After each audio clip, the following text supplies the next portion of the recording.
ومن أعرض عن ذكري فإن له معيشة ضنكا۔ اسلامی مالیات ایک ایسا پروگرام جس میں آپ جان سکیں گے اسلامی مالیات کے اسرار و رموز، تاریخ، نظریہ اور عملی مسائل اور ان کا حل۔ اسلامی مالیات جناب محمد ایوب کے ساتھ، پروڈیوسر ندا نعیم، پیشکش رفا انسٹیٹیوٹ آف میڈیا سائنسز۔ بسم اللہ الرحمن الرحیم، الحمد للہ رب العالمین والصلاة والسلام علی رسول الکریم، اما بعد۔ معزز سامعین، ہم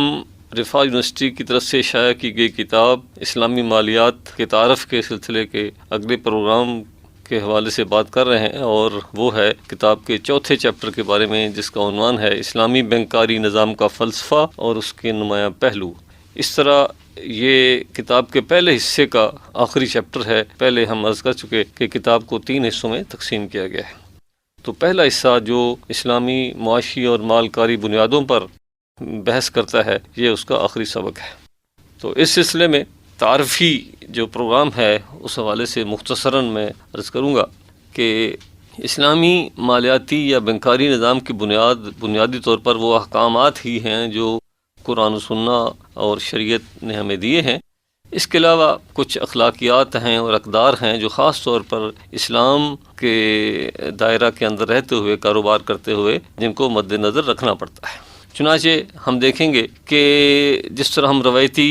گڈ گورننس کا ایک ہے سسٹم، اسی طرح اسلامی مالکاری نظام میں بھی گڈ گورننس، پھر رسک مینجمنٹ، یعنی ہر کاروبار میں ایک کاروباری رسک ہوتا ہے، اور اس کے علاوہ جو ایتھکس ہیں یعنی اخلاقی اور سماجی جو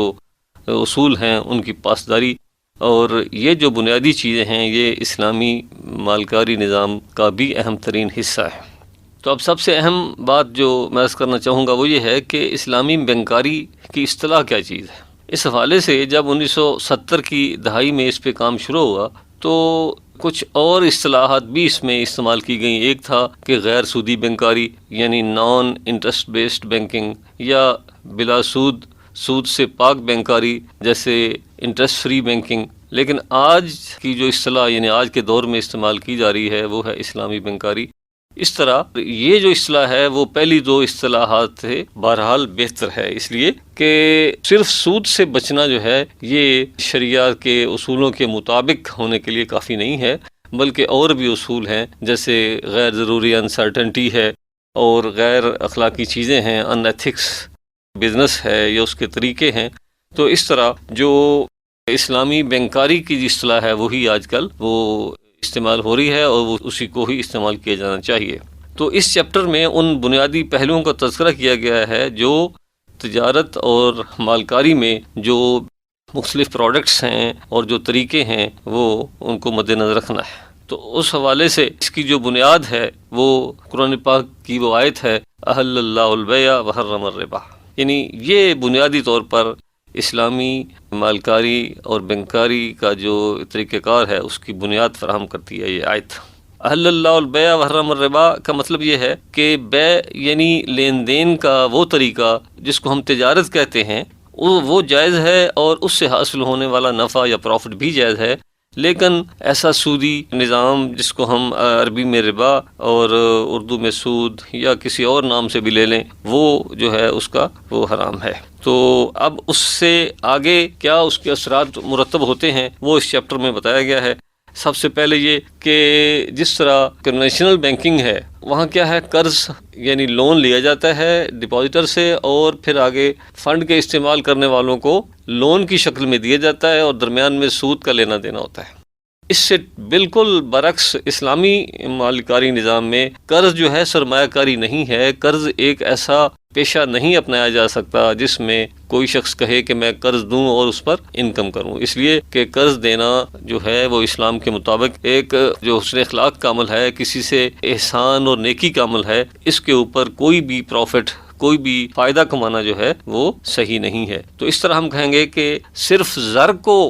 منافع پہ لگانا۔ دوسرے لفظوں میں ہم کہیں گے کہ زر جو ہے یا کرنسی جو ہے، اس کی سرمایہ کاری اس وقت تک نہیں ہو سکتی جب تک کہ اس زر کے ذریعے پہلے کوئی حقیقی شعبے کا کاروبار نہ کیا جائے، کوئی چیز خریدی جائے، اس کو بیچا جائے، کوئی اثاثہ خریدا جائے، اس کو آگے لیز پہ دیا جائے، اسی طرح پارٹنرشپ کی بنیاد پر کوئی کام باقاعدہ حقیقی شعبے پر کیا جائے۔ تو اس طرح پھر زر کو پہلے کنورٹ کریں گے حقیقی املاک، حقیقی اشیاء میں، اور پھر اس سے جو بزنس کی صورت میں جو پروفٹ ہوگا وہ جائز ہے۔ چنانچہ ہم یہ کہیں گے کہ جب یہ بات آ گئی کہ حل اللہ البیع، تو بیع کے لیے جتنے بھی طریقے ہیں اور جن سے اسلام نے منع نہیں کیا وہ جائز ہوں گے۔ تو چنانچہ ہم کہیں گے کہ نقد اور ادھار دونوں طریقوں سے کاروبار جائز ہے، اور یہ بڑی واضح سی بات ہے کہ نقد اور ادھار کاروبار میں تھوڑا فرق ہوتا ہے، یعنی ادھار میں اکثر یعنی بزنس کی حد تک یہ ہے کہ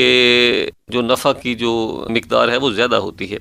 اب اس کا مطلب یہ ہوا کہ اسلامی بینک میں جو بینکاری کس طرح ہوگی، تو وہ اس طرح کہ پبلک سے جو پیسہ لیا جائے گا وہ آگے کاروبار کے لیے استعمال ہوگا۔ اور کاروبار آپ بالکل یہ دیکھتے ہیں، یہ معمول ہے کہ دنیا میں 2 یا 3 قسم کے کاروبار ہی ہیں، ایک چیز خریدنا اور آگے بیچنا، یا خرید کے اس کو استعمال کر لینا، یا اس کو بطور کاروبار آگے بیچنا، یا دوسرا اس کو کوئی اثاثہ لے کے اس کو استعمال کرنا اور استعمال کے عوض اس کا کرایہ دینا، جس کو ہم اجارہ یا لیزنگ کہتے ہیں، اور اس کے علاوہ کوئی ایسی سروسز دینا جس کے مقابل جو ہے وہ اپنی آمدن یا کوئی کمیشن حاصل کرنا۔ تو اس طرح ہم یہ کہیں گے کہ اسلامی مالکاری نظام میں سب سے اہم بات جو ہے وہ یہ ہے کہ سود سے بچنا ہے۔ اس کے علاوہ جو دوسری چیز جو ہے وہ ہے غرر، جس طرح ہم نے پہلے پروگرام میں بتایا تھا۔ غرر یہ ہے کہ کسی کاروبار میں، کسی لین دین میں ایسی انسرٹنٹی، غیر یقینی صورتحال جس میں یہ پتہ نہ ہو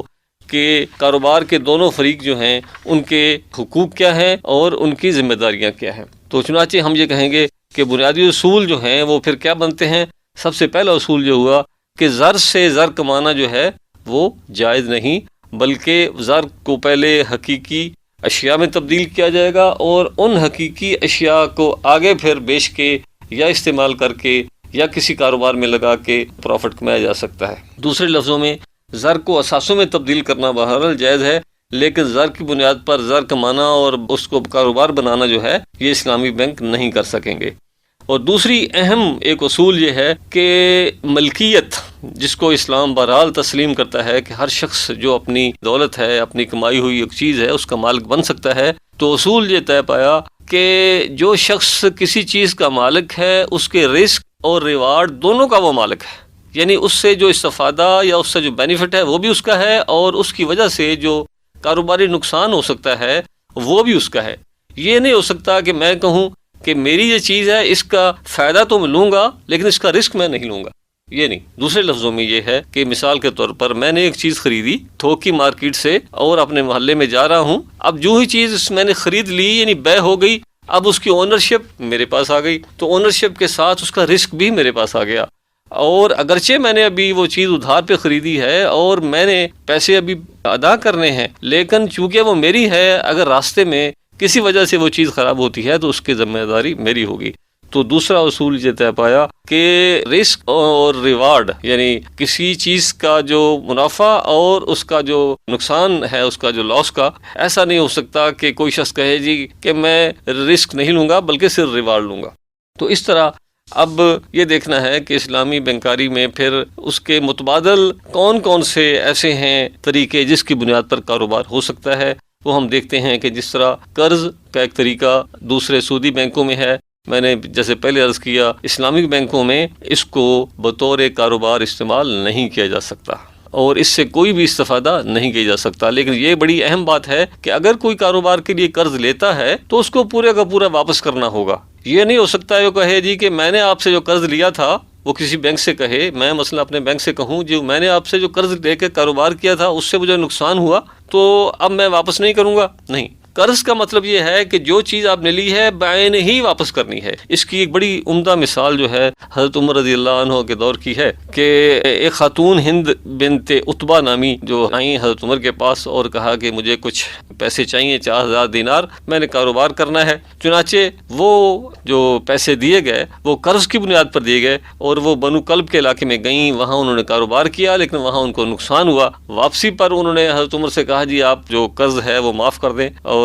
چونکہ مجھے نقصان ہوا ہے اس لیے آپ کچھ نہ لیں۔ تو حضرت عمر نے فرمایا کہ نہیں، چونکہ آپ نے قرض لیا تھا، آپ اگر مضاربہ کی بنیاد پر لیتی تو سارا نقصان جو تھا وہ بیت المال اس کو استعمال کرتا۔ اب بیت المال سے جو لیا گیا پیسہ تھا اس کی بنیاد کیا تھی؟ قرض تھی، اور قرض میں بہرحال جو ہے اس کی شرط ہے کہ اس نے واپس ہونا ہے۔ تو یہ تو تھی یعنی پہلی بات کہ قرض کو اگر بطور موڑ استعمال کرنا ہے تو اسلامی بینک جو ہے جب بھی قرض دے گا اس پر ایک پائی بھی منافع نہیں لے سکتا۔ اس کے علاوہ دوسرے موڑ ہیں شراکت داری، اور شراکت میں پھر ہم اس کو دو حصوں میں کر سکتے ہیں تقسیم، ایک مضاربہ اور ایک مشارکہ۔